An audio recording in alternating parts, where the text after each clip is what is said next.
Esther, chapter 3. We've learned in chapters 1 and 2, Xerxes, Vashti don't get along, have some challenges. Xerxes moves on from Vashti. She's no longer queen. Xerxes is lonely, starts looking for a new queen. Esther becomes the queen. Chapter 2 ends with Mordecai saving Xerxes from an assassination attempt. We dive into chapter 3. Our villain of the story enters in, and we really begin to see the devil really working through Haman. Let's dive in and learn. After these events, King Xerxes honored Haman, son of Hammedatha, the Agagite, elevating him and giving him a seat of honor higher than that of all the other nobles. So Xerxes, who is consistently making unwise decisions, elevates Haman, an evil man, to a high position of authority in the kingdom. All the royal officials at the king's gate knelt down and paid honor to Haman, for the king had commanded this concerning him. But Mordecai would not kneel down or pay him honor.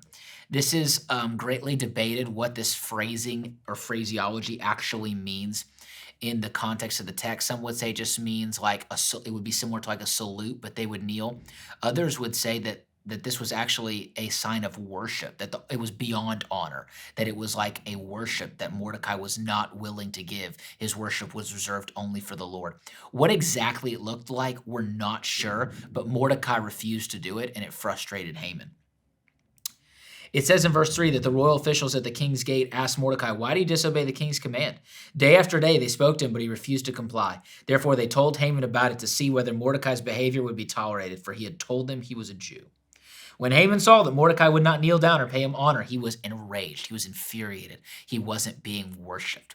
Really, in many ways, Haman, who the enemy is working through, is a picture of the devil, how the devil wants to be worshipped by you and me, and it infuriates him that we worship the Lord and that he doesn't get what he so desperately craves, to be worshipped, which he never will be because he's not worthy of it. The only one that's worthy of being worshipped is our Lord.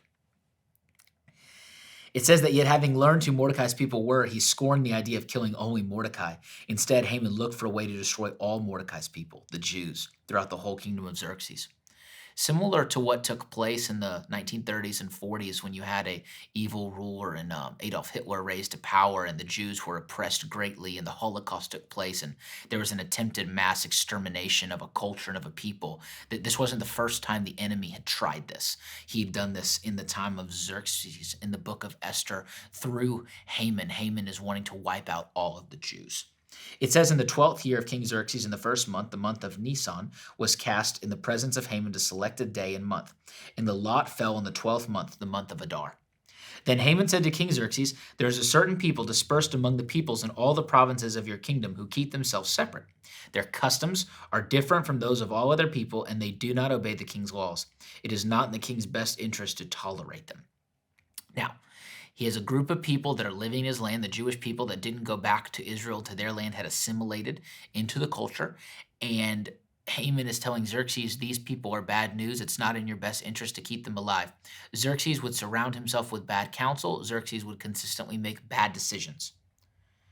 He says, if it pleases the king, let a decree be issued to destroy them all. And I will give 10,000 talents of silver to the king's administrators for the royal treasury. He said, it's such a big deal, King Xerxes. It's such a threat to you. I'll even pay you to do this. I will give of my portion to you to take them out. So the king took his signet ring from his finger and gave it to Haman, the enemy of the Jews. I like how the Bible calls him that, the enemy of the Jews. Someone who set himself up against the Jews, just as the devil's the accuser of the brethren. He's the enemy of God's people. He sets himself up against God's people. He says, keep the money, the king said to Haman, and do with the people as you please.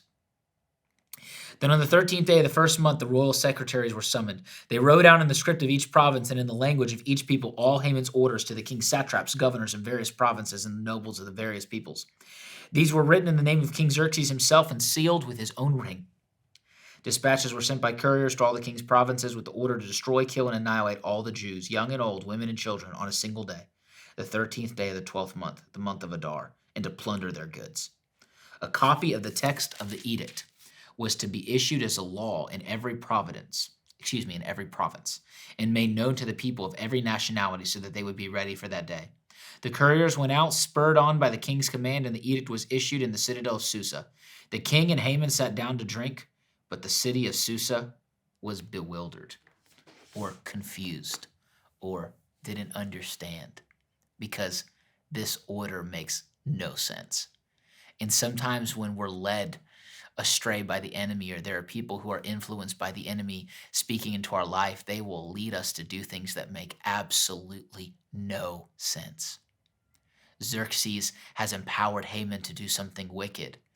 And it says again that he sits down to eat and to drink with Haman. And it's a pattern in Xerxes' life. It doesn't, just to be honest, it doesn't say that he's an alcoholic, but the Bible does go out of his way to say that he lived a very liberal lifestyle, and to say that he would sit down to drink, and that he would often have feasts, and that he would not limit himself on what he would drink.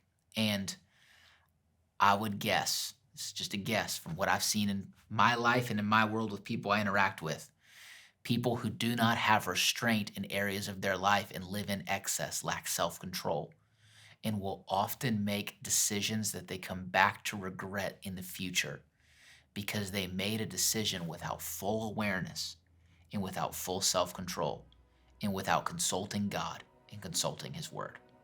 Xerxes made a foolish decision, and there would be consequences for this decision, and there would be tensions and things that would take place.